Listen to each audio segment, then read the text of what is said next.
இவர்களுக்கு இறுதியாக second dam paper ஒன்று வழங்கப்பட்டது. அதில் பார்ட் 1 கேள்வி 1 தொடக்கம் 20 வரையான கேள்வி பகுதி. அந்த கேள்வி பகுதிக்குரிய விளக்கம்தான் இப்போது தரப்பட உள்ளது. கட்டாயம் இந்த காணொளியை ஆரம்பத்திலிருந்து இறுதி வரைக்கும் பார்த்து முழு பிரயோசனத்தை பெற்றுக்கொள்ளுமாறு கேட்டுக்கொண்டு, முதலாவது கேள்வியை பாருங்கடா. 275 விஞ்ஞான முறை குறிப்பீட்டில் தருக. அப்போ விஞ்ஞான முறை குறிப்பீட்டுக்கு மாற்றணும் என்றால் ஒரு முழு எண்ணுக்கு தசம் 1ஆம் இடத்து இலக்கத்துக்கு பக்கத்தில் இருக்கணும். அப்போ விஞ்ஞான முறை குறிப்பீடுங்கிறது தசத்துக்கு இடது பக்கம் வர பெருமானம் தனி இலக்கமாக இருக்க வேண்டும். அப்போ தசத்துக்கு இடது பக்கம் பாருங்க 3 பெருமானம் இருக்கு. அப்போ தசத்தை நீங்கள் என்ன செய்யணும், அந்த 2க்கு மேலுக்கு இடையில நகர்த்தி கொள்ள வேண்டும். ஸோ 2 தசம் 75 தர 10 எத்தனை இலக்கம் இடது பக்கம் நகர்த்துறோம்? 2. அப்போ இடது பக்கம் நகர்த்தினா நேரில் வரும், வலது பக்கம் நகர்த்தினா மறையில் வரும் என்று அந்த பாடம் கற்றுத்தரும்போது சொல்லி தந்திருப்பேன். இதுதான் முதலாவது கேள்விக்கான விடையாக இருக்கும். 2வது கேள்வியை பாருங்க. ஃபர்ஸ்ட் டைமில் படித்த கடைசி அலகு திரவ அளவீடு சம்பந்தமான ஒரு பாடம். 35 சென்டிமீட்டர் தர 20 சென்டிமீட்டர் தர 10 சென்டிமீட்டர் அளவுகள் உடைய கனவுரு வடிவ தாங்கியின் கொள்ளளவு. அப்போ கொள்ளளவுன்னு சொன்னால் கனவளவு காண்பது போன்று அந்த கனவளவை நீங்கள் கண்டுபிடிக்க வேண்டும். நீளம் தர அகலம் தர உயரம் என்ற வாய்ப்பாட்டினூடாக அவனை அந்த பெருக்கம் தாரான். 35 சென்டிமீட்டர் 20 சென்டிமீட்டர் 10 சென்டிமீட்டர் இதை பெருக்கிக் கொள்ள வேண்டும். அப்போ 70 ஒன்றால் பெருக்கின 70 தான். விட்ட 2 சைவரையும் சேர்க்கும் போது 7000 சென்டிமீட்டர் கனம். ஆனால் கேட்ட கேள்வி கொள்ளளவுல கேட்கான். கொள்ளளவுன்னு சொன்னால் அதனுடைய அலகு மில்லி லீட்டர் அல்லது லீட்டரில் கொடுக்கணும்.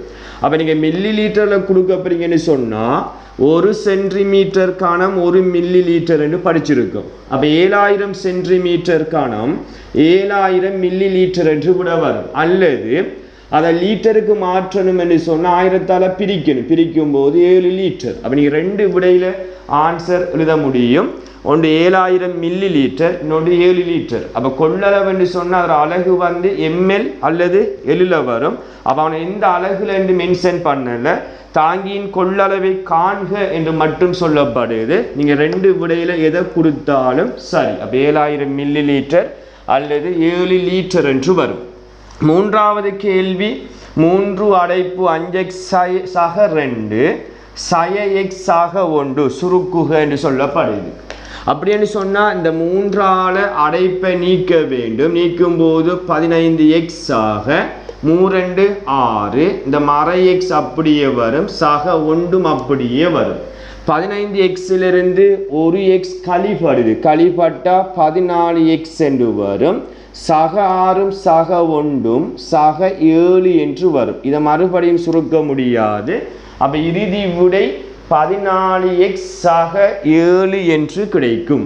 அப்போ அதே போன்று 4வது கேள்வியை பார்த்தீங்கன்னு சொன்னால் ஒரு செங்கோண முக்கோணி ஒன்று தரப்படுது. இது 5 சென்டிமீட்டர், இது 12 சென்டிமீட்டர், இது x என்று வருது. அப்போ செங்கோண முக்கோணி என்று சொன்னால் குயிக்காக ஞாபகம் வர வேண்டும் பைதகரஸின் தொடர்பு. அப்போ செங்கோணத்துக்கு எதிரே உள்ள பக்கம் செம்பக்கம், அந்த செம்பக்கத்தின் வர்க்கம் சமன் 5 வர்க்கம் சக 12 வர்க்கம். அப்போ எக்ஸ் வர்க்கம் சமன் 5 வர்க்கம் 25, 12 வர்க்கம் 144. அப்போ எக்ஸ் வர்க்கம் சமன் 169. வர்க்கத்தை இல்லாமல் செய்யும் போது இவருக்கு ரூட் போட வேண்டும். அப்போ இது எத்தனையாவது சதுர என்னென்று சொன்னால் 13வது அலகு சென்டிமீட்டர். அப்போ எக்ஸின் பெருமானம் 13 சென்டிமீட்டர் என்று கிடைக்கும். இது 4வது கேள்விக்கான விடையாக இருக்கும். இப்போ 5வது கேள்வியை பார்த்தீங்கன்னு சொன்னால் மன்னிக்கவும், உங்களுக்கு 1 2 இது 3 4 ரைட். 5வது கேள்விக்கான ஆன்சர் தான் இது. இது 5வது கேள்விக்குரிய விட. நான் 4வது கேள்வியை விட்டு மேலே இருக்கிறத நான் கவனிக்கலை. அந்த 4வது கேள்வியை பாருங்க. 2 அடைப்பு x ஆக 3 சமன் 18. சமன்பாட்டை தீர்க்க வேண்டும். அப்போ 4வது கேள்வியை பார்க்காம நான் 5வது கேள்வி எக்ஸ்பிளைன் பண்ணியிருக்கேன். இப்போ 4வது கேள்விக்குரிய விளக்கம் தான் தரப்போகிறேன். அப்போ தீர்க்குன்னு சொன்னால் இதை 2 மெத்தடில் செய்யலாம். ஒன்று அடைப்பை நீக்கி செய்யலாம், அல்லது அடைப்பை நீக்காமல் 2 பெருக்குப்படுது அங்கே போனால் பிரிப்படும். அப்போ எக்ஸாக 3 சமன் 18 2ஆல் பிரித்த 9 என்று வரும். இப்போ 3 கூட்டுப்படுது அங்கே போனால் கழிப்படும். அப்போ 9லிருந்து 3 போனால் 6. அல்லது நீங்கள் அடைப்பை நீக்கி செய்கின்ற மாணவர்கள் இருந்தீங்கன்னு சொன்னால் அப்போ 2 எக்ஸால் பெருக்கினா 2x என்று வரும். 2 3ஆல் பெருக்கினா 6 சமன் 9. அப்போ 6 கூட்டுப்படுது 18 6 கூட்டுப்படுது சமனுக்கு அங்கால போனால் கழிப்படும். கழிப்பட்டா 12. அப்போ நமக்கு தேவை 1x பெருமானம். அப்போ 2x சமன் 12 என்று சொன்னால் 1x பெருமானம் 2 பெருக்கப்படுது அங்கே போனால் பிரிப்படும். பிரிப்படும் போது x பெருமானம் 6 என்று வரும். அப்போ 2 மெத்தட் ஊடாக இந்த 4வது கேள்விக்குரிய விடையை பெற்றுக்கொள்ள முடியும். இப்போ 6வது கேள்வியை பாருங்கடா. ஒரு எண்கோளம் ஒன்று தரப்படுது. அடுத்து வரும் 2 உறுப்பை கேட்கணும். அப்போ இந்த எண்கோளத்தை பார்த்தீங்கன்னு சொன்னால் குறைவடைந்து கொண்டு போகுது.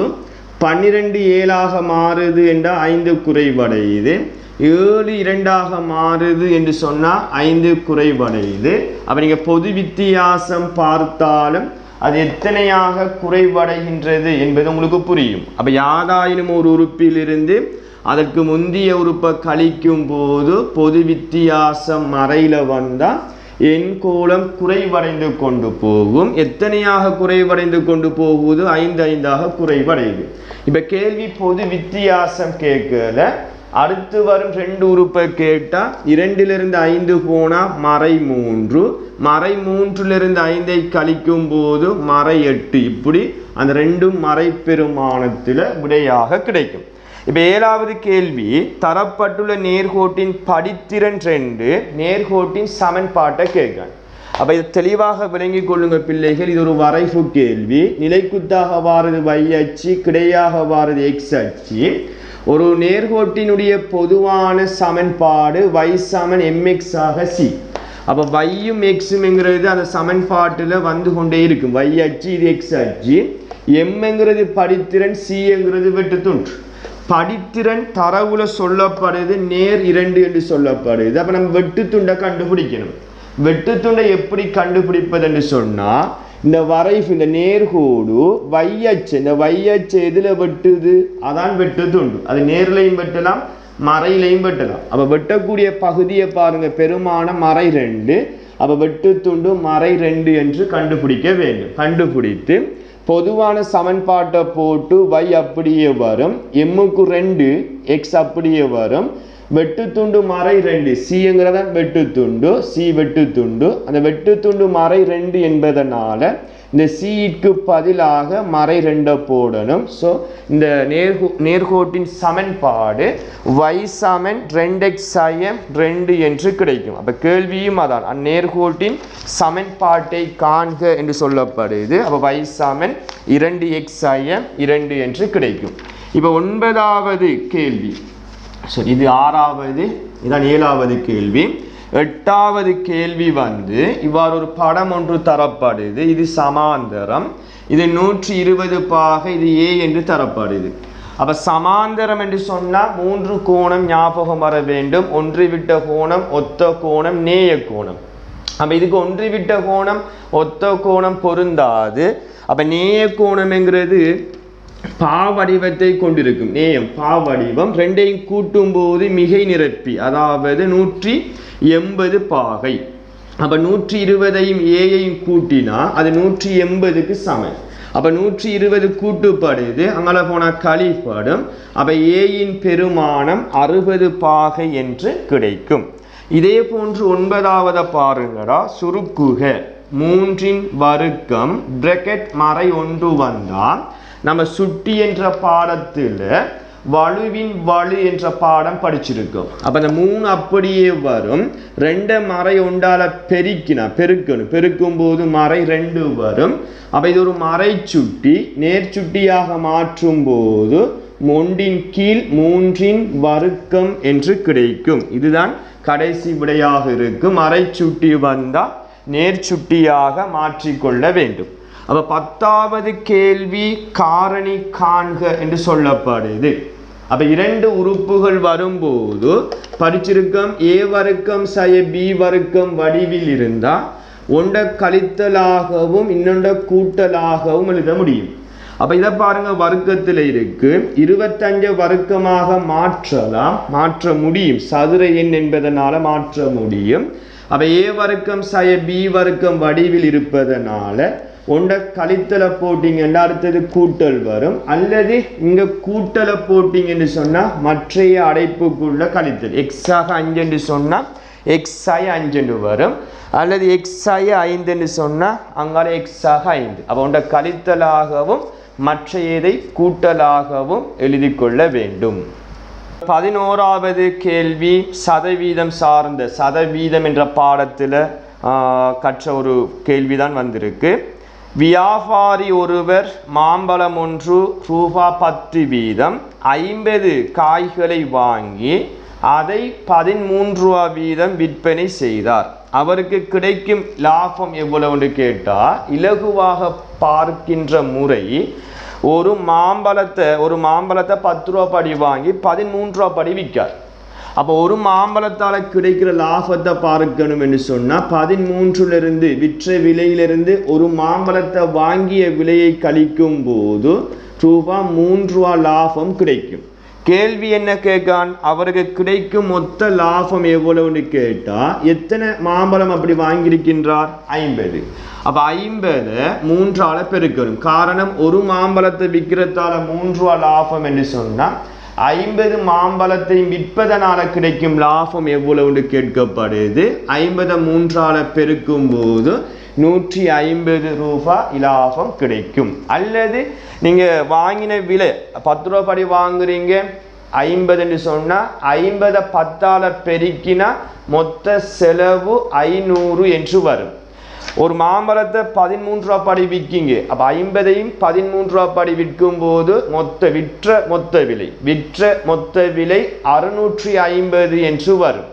அப்போ விற்ற மொத்த விலையிலிருந்து வாங்கின மொத்த விலை 650லிருந்து வாங்கின மொத்த விலை 500. அப்போ 500ஐ கழிக்கும் போது ரூபாய் 150 என்றும் வரும். அப்போ நீங்கள் 2 மெத்தடூடாக இந்த லாபத்தை காண முடியும்.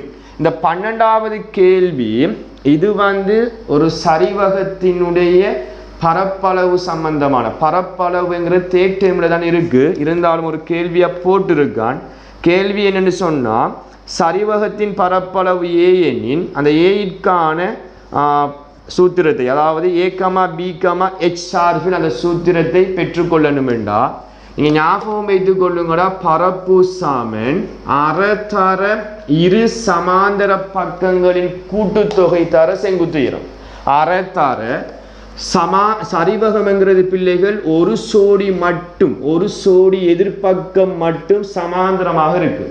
அந்த சமாந்தர பக்கத்தை கூட்டணும். அதான் அறத்தர இரு சமாந்தர பக்கங்களின் கூட்டுத்தொகை தர செங்குத்து உயரம் h. இதுதான் நாம் கேட்ட கேள்விக்குரிய சூத்திரம். இவ்வாறு நீங்கள் இந்த விடையை விட்டீங்கன்னு சொன்னால் சரி. சில நேரம் பெருமானம் போட்டு வந்தா, இப்போ உதாரணத்துக்கு இவருக்கு ஒரு 10, இவருக்கு ஒரு 4 என்று வந்து இவருக்கு ஒரு 20 என்று வந்தா, உதாரணத்துக்கு இல்லாட்டி 10 என்று வந்தா இதில் பரப்பளவை கேட்டால் தெளிவாக விளங்கணும். அறத்தார இரு சமாந்திர பக்கம் எத்தனை 10ஐயும் 4ஐயும் கூட்டி அதனுடைய செங்குத்து உயரம் 10ஆல் பெருக்கணும். இது பரப்பளவு எண் சார்ந்த உறுப்பில் வரும். அப்போ அரைத்தார 10 4 14, அங்கே 10 ஒன்று இருக்கு. அப்போ 2ஐயும் 14ஐயும் சுருக்கலாம். ஒரு முறை 7 முறை 7 10ஆல் பெருக்கும் போது 70 சென்டிமீட்டர் வர்க்கம் வரும். பெருமானம் சார்ந்த கேள்வி வந்தால் இவ்வாறு செய்யணும். ஆனால் இப்போ கேட்ட கேள்வி சூத்திரம் ஒரு தெரியா கணியம் தரப்பட்டு சரிவகத்தின் பரப்பளவை a, b, h சார்பில் தருக என்று சொன்னால் இந்த ஃபார்மேட், இந்த வடிவத்தில் நீங்கள் விடைய கொடுக்க வேண்டும். ரைட். 13வது கேள்வி ஒரு முக்கோணி ஒன்று தரப்படுது. ஒரு பக்கத்தை நீட்டும் போது புறக்கோணம் எக்ஸ் என்று வருது. இது 60 பாகை, இது 70 பாகை என்று தரப்பட்டிருக்கு. ஒரு தேற்றத்தை தெளிவாக விளங்கிக் கொள்ளணும். முக்கோணி என்ற பாடத்தில் படிச்சிருப்பீங்க. ஒரு முக்கோணி ஒன்றின் ஒரு பக்கத்தை நீட்டும் போது உண்டாகும் புறக்கோணம், இதான் புறக்கோணம். இந்த புறக்கோணமானது எதுக்கு சமன் என்று சொன்னால், எந்த கூட்டுத்தொகைக்கு சமன் என்று சொன்னால், ஒரு முக்கோணி ஒன்றின் ஒரு பக்கத்தை நீட்டும் போது உண்டாகும் புறக்கோணமானது அதன் அகத்துக்கு எதிரே உள்ள இந்த 2 கோணத்தையும் கூட்டி வாரத்துக்கு சமன். அப்போ 60ஐயும் 70ஐயும் கூட்டி வாரது தான் புறக்கோணத்துக்கு சமனாக இருக்கும். அப்போ எக்ஸின் பெருமானம் 130 பாகை என்று கிடைக்கும். இது 13வது கேள்விக்கு விடையாக இருக்கும். 14வது வினாவை பாருங்க. கடிகார முள்ளொன்றின் நீளம் 7 மில்லிமீட்டர். ஒரு கடிகாரம் வட்ட ஷேப்ல இருக்கு. அதில் 6 வந்து 7 மில்லிமீட்டர் என்று சொல்லப்படுது. அது ஒரு தடவை சுழலும் போது 44 மில்லிமீட்டர் தூரம் பயணிக்கும் என காட்டுக. அப்போ விடையை தந்து போட்டு அந்த விடையை நீங்கள் பெற்றுக்கொள்ளணும். நம்ம வட்டத்தின் பரிதி என்ற பாடத்தில் படிச்சிருப்போம். 6 தரப்பட்டு வட்டத்தினுடைய சுற்றளவு அல்லது பரிதி 2 3 தான் சமன்பாடு. வட்டத்தில் சுற்றளவு அல்லது பரிதி கேட்டால் சமன்பாடு C சமன் 2πr. ஞாபகம் வைத்துக் கொள்ளுங்க. C சமன் 2πr. அப்போ 2 தர பை, இதை சொல்லுவோம் பை. இப்படி போட்டால் பைட பெருமானம் 22/7. அப்போ 22/7 தர அதில் 6 வந்து 7 என்று சொல்லப்படுது. இப்போ 7ஐயும் 7ஐயும் வெட்டி நீங்கன்னு சொன்னால் 2 22ஆல் பெருக்கும் போது அவன் சொன்ன விட வருதா இல்லையா? அப்போ அலகை நீங்கள் போட்டுக்கொள்ள வேண்டும் மில்லிமீட்டர். அப்போ 44 மில்லிமீட்டர் என்று விடை கிடைக்கும். அவன் விடையை தந்து போட்டு கேட்கின்றான். அந்த விடையை நீங்கள் பெற்றுக்கொள்ள வேண்டும். சரிதானே? ரைட். அதே போன்று 15வது கேள்வி. C சமன் 2πr என்ற சூத்திரத்தில் 6ஐ எழுவாய் மாற்றம் செய்யணும். அப்போ எதை எழுவாய் மாற்றம் செய்யணுமோ அது தனியே இருக்கணும். மற்றைய உறுப்புகள் சமனுக்கு மறுபுறம் கொண்டு போகணும். கூட்டுப்பட்டா கழிப்படும், கழிப்பட்டா கூட்டுப்படும், பெருக்கப்பட்டா பிரிபடும், பிரிபட்டா பெருக்கப்படும். அப்போ இந்த கேள்வியை பார்த்தீங்கன்னு சொன்னால் 6ஐ எழுவாய் மாற்றம் செய்யணும் என்றால் இந்த 6 உடன் 2π மொத்தமாக பாருங்க 2π பெருக்கப்படுது. அப்போ 2π பெருக்கப்பட்டால் சமனுக்கு அங்கால போனால் பிரிபடும். அப்போ C/2π சமன் R. அப்போ இதுதான் விடு. அப்போ R தனியே இருக்கணும். ஏனைய உறுப்புகள் மற்றைய சமனுக்கு மறுபுறம் கொண்டு போகணும். அல்லது ஆரை நீங்கள் முன்னுக்கு போட்டு C/2π இவ்வாறு இடம் மாற்றியும் எழுதி கொள்ள முடியும். அப்போ எழுவாய் மாற்றம் என்கிறது எந்த உறுப்பை எழுவாய் மாற்றம் செய்ய சொல்றானோ அது தனியே இருக்கணும். மற்றைய உறுப்புகளை சமனுக்கு மறுபுறம் கொண்டு போக வேண்டும். ரைட். இப்போ 16வது வினா சுருக்குக. 12/5 வகுத்தல் அடையாளம் 4/3. நம்ம 8ஆம் ஆண்டில் படிச்சிருப்போம். ஒரு பின்னத்தை இன்னொரு பின்னத்தால் பிரிக்கணும் என்று சொன்னால் பிரித்தலாக ஒருபோதும் கணக்கு செய்ய முடியாது. எதால் பிரிக்க போகிறோமோ அதை பெருக்கலாக மாற்றும் போது 2வது பின்னம் நிகர் மாற்றம் அடையும். அப்போ 4 மேலே போகும், 3 கீழே வரும். அதன் பிறகு சுருக்கள் இருந்தால் சுருக்கி கொள்ள வேண்டும். 4ஐயும் 12ஐயும் சுருக்கலாம். 4ஆல் 1 முறை 3 முறை. இனி சுருக்க முடியாது. அப்போ நேருக்கு நேர் பெருக்க வேண்டும். அப்போ 4 5 5 3 3ஆல் பெருக்கினா 9. அப்போ கடைசி விட 9/5 என்று விடை கிடைக்கும். இந்த 17வது கேள்வி வரைவு சம்பந்தமான கேள்வி. 3y சமன் 2x ஆக 9. இந்த நேர்கோட்டின் படித்திறனை கேட்கான். அப்போ தெளிவாக விளங்கணும். நான் இதுக்கு முதலும் ஒரு கேள்வி உங்களுக்கு விளங்கப்படுத்தினேன். ஒரு நேர்கோட்டினுடைய படித்திறனுக்கான பொதுவான சமன்பாடு y சமன் mx ஆக c. yங்கிறது y அச்சு, xங்கிறது x அச்சு. இந்த m தான் படித்திறன், c வந்து வெட்டு துண்டு என்று சொல்லியிருக்கேன். அப்போ எக்ஸுக்கு முன்னுக்கு வாரது படித்திறன், இந்த 9ங்கிறது வெட்டு துண்டு. அது எப்போது என்று சொன்னால் வையினுடைய குணகம் முன்னுக்கு வார பருமன் 1 வரணும். அப்போ 1 இல்லைன்னு சொன்னால் இங்கே 1 இருக்கு என்று அர்த்தம். அப்படி இருக்கும் சந்தர்ப்பத்தில் மாத்திரம்தான் எக்ஸுக்கு முன்னுக்கு வாரது படித்திறன், அங்கே வாரது வெட்டு துண்டு. உதாரணத்துக்கு y சமன் 3x ஆக 6 என்று சொன்னால் வையினுடைய குணகம் 1 வருது. 1 இல்லைன்னு சொன்னால் 1 இருக்கும். அப்படி இருக்கும் சந்தர்ப்பத்தில் எக்ஸுக்கு முன்னுக்கு வாரதான் படித்திறன். அப்போ படித்திறன் 3, வெட்டு துண்டை பாருங்க சக 6ங்கிறதால சும்மா 6 போடலாம். மறை 6 வந்தால் குறியீட்டோடு எழுதணும், மறை 6 என்று எழுதணும். அப்போ படித்திறன் பின்னத்திலையும் வரலாம், மறையிலையும் வரலாம், முழு எண்ணிலையும் வரலாம். ஆனால் இந்த கேள்வியை பார்த்தீங்கன்னு சொன்னால் வையினுடைய குணகம் பருமன் 3 வருது. அப்போ 1 வந்தால் தான் படித்திறன் 2 வெட்டு துண்டு 9 என்று எழுத முடியும். அப்போ வையினுடைய பருமன் 3 வருதுங்கிறதால எல்லா உறுப்பையும் 3ஆல பிரிக்கணும். அப்போ வைக்கு முன்னுக்கு என்ன பருமன் வருதோ அந்த பருமனால பிரிக்கணும். 4 வந்தால் 4ஆல பிரிக்கணும், 5 வந்தால் 5ஆல பிரிக்கணும். அப்போ 3 வையை 3ஆல பிரித்தா y சமன் 2 3ஆல பிரிக்க இயலாது. ஸோ பின்னத்தில் போட்டு எக்ஸ் என்று போடணும். சாக 9 3ஆல பிரித்தா 3 என்று வரும். இப்போ பாருங்க வையினுடைய குணகம் பருமன் 1 வருது. அப்போ அவன் கேட்ட கேள்வி படித்திறன். அப்போ எக்ஸுக்கு முன்னுக்கு வாரதான் படித்திறன், அது பின்னத்தில் வரும். ஸோ அந்த பின்னத்தை எழுதி கொள்ள வேண்டும். படித்திறன் சமன் 3 2 என்று வரும். அதில் தெளிவாக இருக்க வேண்டும். 18வது வினா, ஒரு செவ்வகம் ஒன்று தரப்படுது. நீளம் x ஆக 3, அகலம் 5 என்று சொல்லப்படுது. பரப்பளவு 42, செவ்வகத்தில் பரப்பளவு 42 இந்த தகவலை பயன்படுத்தி சமன்பாடு ஒன்றை உருவாக்குக என்று சொல்லப்படுது. அப்போ செவ்வகத்தினுடைய பரப்புக்கான சமன்பாடு நீளம் தர அகலம் என்று உங்களுக்கு தெரியும். பரப்பு எத்தனை? 42 சமன் நீளம் x ஆக 3 பிராக்கெட் பண்ணுங்க கோவை, அகலம் 5.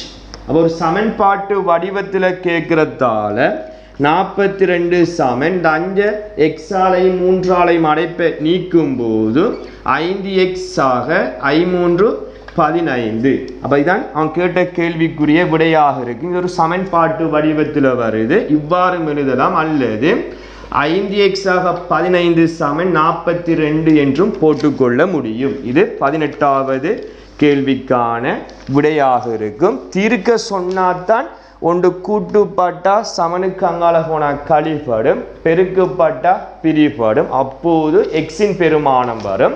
அவன் கேட்ட கேள்வி தகவல்களை பயன்படுத்தி சமன்பாடு ஒன்றை உருவாக்குக என்று மாத்திரம்தான் சொல்லப்படுது. அப்போ இந்த சமன்பாட்டோட நீங்கள் அந்த விடையை ஸ்டாப் பண்ணிக்கொள்ள வேண்டும். அப்போ இதுதான் 18வது கேள்விக்குரிய இறுதி விடையாக இருக்கும். தரப்பட்டுள்ள தகவல்களின்படி சரியான விடையின் கீழ் கோடிடுக. இது ஒரு செங்கோண முக்கோணி. இது சம்பந்தமான ஒரு கேள்வியும் உங்களுக்கு வழங்கப்படுத்தினேன். செங்கோணத்துக்கு எதிரே உள்ள பக்கம் செம்பக்கம், தெளிவாக விளங்கணும். இது பைதகரஸின் தேற்றம். செம்பக்கம் என்கிறது PR. இப்போ பெருமானம், இப்போ எக்ஸ் வந்தால் நம்ம எக்ஸ் வர்க்கம், 5 வந்தால் 5 வர்க்கம் என்பது போன்று இங்கு ஒன்றும் சொல்லப்படலை. அப்போ அந்த எழுத்தை போட வேண்டும். PR என்ற எழுத்தை போட்டு அதற்கு வர்க்கம் போடணும். அவர் என்ன சொல்றார்? செம்பக்கத்தின் மீது வரையப்படும் சதுரத்தின் பரப்பளவானது ஏனைய இரு பக்கங்களின் மீது வரையப்படும் சதுரத்தின் பரப்பளவுகளின் கூட்டுத்தொகைக்கு சமம்.